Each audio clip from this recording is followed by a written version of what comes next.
I want to talk about the 6 myths that people have about entrepreneurs, which are not only not true, but not helpful. And as we think about this and think in looking through as to how we're going to educate you to be an entrepreneur, it's important to understand these 6 myths are not true. First of all, entrepreneurs are the smartest, most high achieving people in the room. This is a myth that's perpetuated by entrepreneurs themselves, I think, sometimes, and they're rewriting history.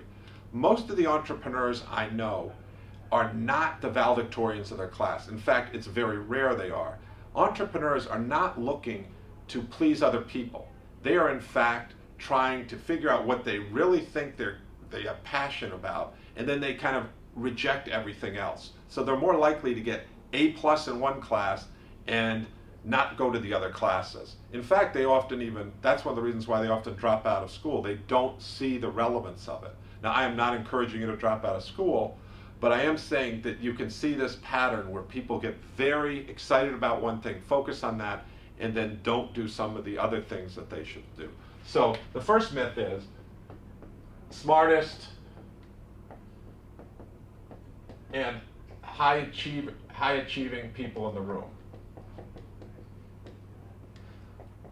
Okay, so that's just not true, and data shows that. The second thing is entrepreneurs are individuals. They're mercurial individuals who make things happen by themselves, a kind of Horatio Alger story. That's not true either. Ed Roberts' research shows that, in fact, teams are much more likely to succeed than individuals. If you have 2 people on your team, you're more likely to succeed statistically than 1 person, 3 more than 2, 4 more than 3, up to a certain point. So it is not an individual sport, it's a team sport. So entrepreneurs as individuals, not true. You need to be looking to find people to join your team all the time. The third thing is entrepreneurs are born, not made. Again, a convention, a story that's often told. The research shows again that entrepreneurs don't come from parents who are entrepreneurs. That there's no statistical correlation between that. Nor is there a gene that makes you an entrepreneur. It's basically a skill that can be acquired, and that's what we're going to be working with you on. At MIT, everybody says, well, it's all because people are smart at MIT. Well, there's a lot of other places where people are very smart, and they don't start companies at the rate they do at MIT.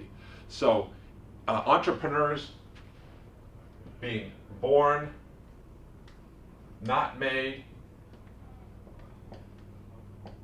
not true. You can become an entrepreneur. This is possible. That's what happens. The fourth one is entrepreneurs love risk. I hear this all the time. They love risk, they love risk. No, let me tell you what entrepreneurs, I don't like to go to a casino. Entrepreneurs I know don't like to go to casinos because that's kind of stupid. You're not in control of your own destiny. What we like to do is take calculated risk where we know we have an unfair advantage. And let me explain that. We actually de-risk risk. So we say we have an advantage in this one area, and then we take the risk out of everything else. But I'll take risk in an area where I have an advantage. I have asymmetric information. I have a particular asset will give me competitive advantage over everybody else. I will then bet on that and think of the long term, and then I'll de-risk everything else. Great example of this, the MIT blackjack team. Very interesting, the movie 21 or the book Bringing Down the House. These people became entrepreneurs. You think, well, they did all this algorithms and things like that, they become hedge fund managers. And it was very interesting on the panel when I work with them, is I was able to moderate with them and asking the questions, and you understand why they become entrepreneurs. They know how to take risk and use it to their advantage, and then patient in the long term. The next thing is for risk, misunderstanding of risk. The fifth one is successful entrepreneurs are charismatic. That's what makes them successful. In fact, entrepreneurship is about affecting change, and affecting change is about leadership. And the MIT Leadership Center, here led by Deb Ancona, actually has shown that charisma is not correlated with success and changing the world. What it is, it's made up of basically 5 other things. It's Do you have a vision? Do you have a sense-making capability to understand what's going on in the world? Fourthly, do you have the relationships to make that happen? And then, thirdly, and then fourthly, it's called this thing, which I will call innovation engineering. How do you take where we are today, the as-is state, and get to a future state that hasn't existed before, and then have a personal signature on that, which is the fifth point. So you have to have a vision, it's a possible state. The sense-making state is the as-is state, where we can go. Who are the people, the relationship, and then how do we move into a world that's never been done before, and then do that with our own personal signature. So it does not have to do with charisma. The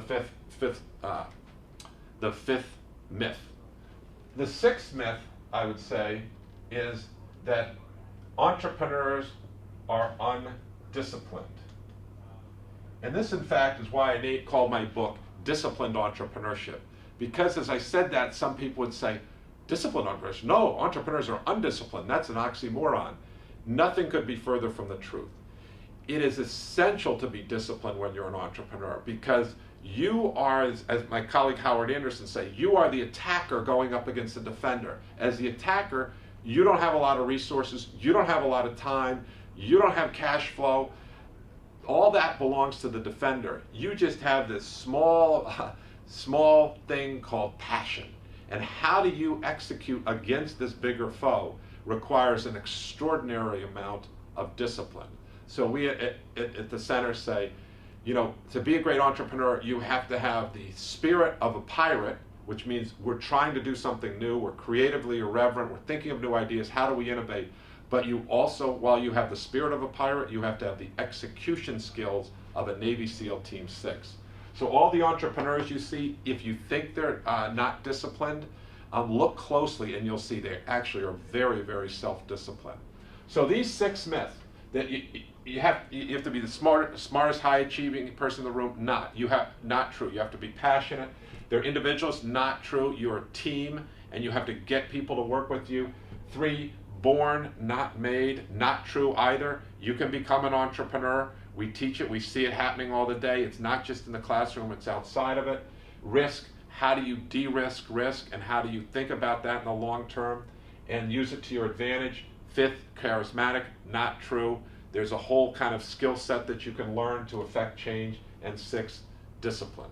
These are myths that have to go if we're going to be effective entrepreneurs.